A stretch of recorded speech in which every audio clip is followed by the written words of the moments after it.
আমার বিরক্ত করলাম, কিন্তু বাইরে চলে যাবো। কেন যে বিয়ার পর পর বাচ্চা নিতে গেলাম?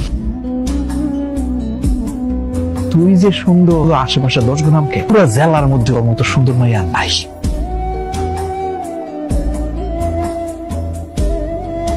তোমার এই কটা থালা বাসন ধুইতে এতক্ষণ লাগে কে? হ্যাঁ, তুমি কি হাড়ি পাতিল ধুইতে ঘুমাও নাকি?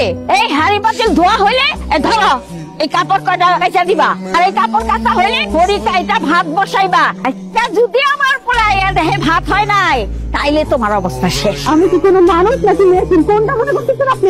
আপনার কি কোনো বিবেক কাজ করে না? একবার দেখতেছেন কাপড় দিতে, একবার দেখতেছেন থালা বাসন দিতে, আবার লড়কি কাইটা রান্না বান্না করতেছেন। আপনি এবার কাপড় দিতে গেলে কোন খাবারে? বললা এই বউ দেখি আমার মুখে মুখে কথা কয়। এই তো সুপা খুঁজে না, সুপা আমি ভাঙ্গে হালামু।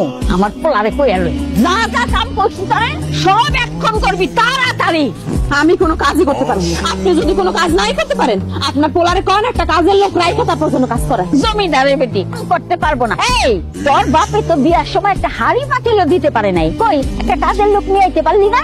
ফকিন্নি জি ফকিন্নি। খবরদার আম্মা, আমার বাপ নিয়ে যদি একটা কথা আপনি কইছেন তাহলে কিন্তু খারাপ হয়ে যাবে। কি শুরু করছো তোমরা সকালবেলা? হ্যাঁ, আমার কি হইছে কত?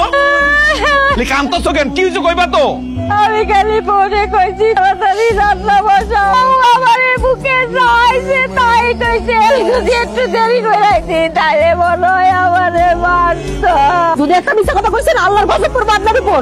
আমি কখন আপনার গালাগালি করছি? দেখছো তোর সামনে আমারে গজব দিল বাবা। কম জাতের বাচ্চা, কত বড় সাহস! তুই আমার সামনে আমার মারি গালি গালাজ করো, তার সামনে তুই আমার মার উপরে গজব পালাস। গজব তোর উপর আমি পালাম।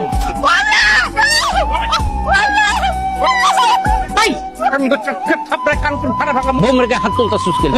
তুই জানোস না এই অবস্থায় যদি বৌমার্গে হাত তুলস, পেটের বাচ্চার যদি কোনো ক্ষতি হয়ে যায় তখন কি করবি? আব্বা, এই বান্দির বাচ্চা কত বড় সাহস তার সামনে আমার আম্মার লোকে খারাপ ব্যবহার করে। আবার আমার কথাটা শুন, বৌমারে বিয়ে করা আনার পর থেকে আমাকে বাড়ির কারোর সাথে খারাপ ব্যবহার করছে? করে নাই। চুপচাপ বাড়ির যত কাজ আছে সব করে যেতেছে। কিন্তু এই অবস্থায় মায়ে গো মেজাজ একটু খিটখিটা হয়, এই লেগে হয়তো তোর মা লাগে একটু ওষা গলায় কথা কয়ে ফেলাইছে। তুই স্বামীও যদি এটা না বুঝেছ বাবা, কেটা বুঝবো? লাই দিয়া দিয়া আমার বউরে মাথায় উঠাইছে, এর লাগে মুখে মুখে কথা কয়। শব্দ সাববার দিয়া যাও, যাও। তুমি আমার লাগে তোর না, তোর মায়ের বাপ আমার আম্মা যেমনে যেমনে কয় এমনি এমনি করবি।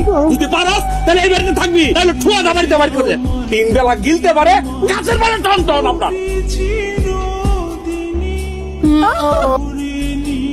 বাজারে ডাক্তারের কাছে আমার অসুবিধার কথা একটু ওষুধ এনে দিবেন।